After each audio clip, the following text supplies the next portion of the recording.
Hey, what's up, Street Dogs? Currently here in Hanoi, in this area called Junghwa, which is the old Korean Japanese district, and wanted to just share some thoughts on following your passion for a living. So, I think all of us as kids were born with a passion in our hearts, and unfortunately, when we go through school, that passion is kind of beaten out of you as a child. And even Picasso said, we're all born children as artists, but the problem is, how do you stay as an artist as you're getting older? And I think the biggest issue is wanting to please other people and giving a fuck about what other people think about you. And honestly, kind of like listening too much for your parents, because obviously your parents have the best intents for you. They want to help you out. They want to make sure you don't starve to death. But they also kind of care a lot about their personal prestige, that if you don't get into a good college, they might think to themselves, oh, like, what will my friends think? And unfortunately, parents compare one another's children like they do their cars. Like, oh, you got a BMW, oh, I got a Bentley, or I got a Mercedes. And they use this way to kind of one up each other, and it's just really unfair. So step one is be appreciative of what your parents tell you, but kind of ignore them in a nice way. And I really think that college is probably the best place to follow your passions. And obviously, if you're an adult, figure out something that's interesting to you. So, all right, I'm gonna pick up some pepero for my friends at the coffee shop.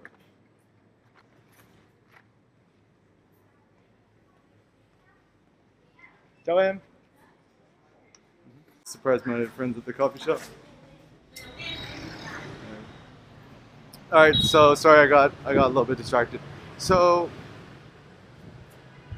I think if you want to make your passion your living, one of the biggest, most important steps is just to reduce your living expenses, because I think it's easier to lower your living expenses and lower your costs rather than to increase your profits. So that might mean moving back in with your parents or moving into a smaller apartment, cutting your smartphone bill. You don't really need that.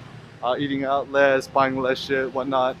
And I think another important principle is to create massive value. So I know when I personally started my street photography blog, I had no intentions on making that my career, but I tried to create the most useful, practical information that I couldn't find anywhere else. So another principle is following your own curiosity, because essentially I was writing for myself, writing for my past self. Is if I started photography or street photography all over again, what kind of advice would I give myself, or what kind of advice would I not give myself? And obviously you need to charge money for your services as well.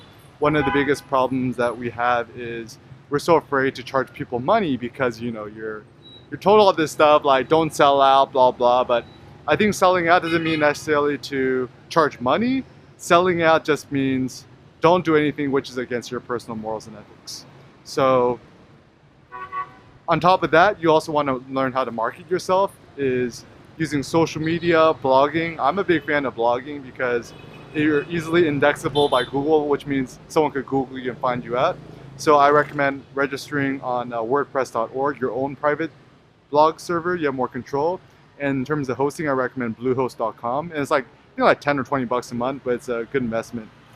And lastly, just never stop the hustle. Is keep working hard, drinking shitload of coffee, and doing what makes your heart happy. So here at the coffee shop, I'm gonna surprise my friends. My favorite place, Coke.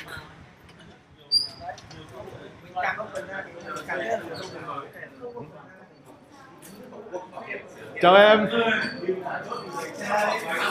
Chào em khỏe không? Chào em. Hôm nay anh mời qua cho các em. Tại vì anh uống nhiều cà phê miễn phí. Anh đi. Và xin cho anh espresso. Yeah. Em khỏe không? Em khỏe. Em khỏe không? Ok. Anh làm việc này.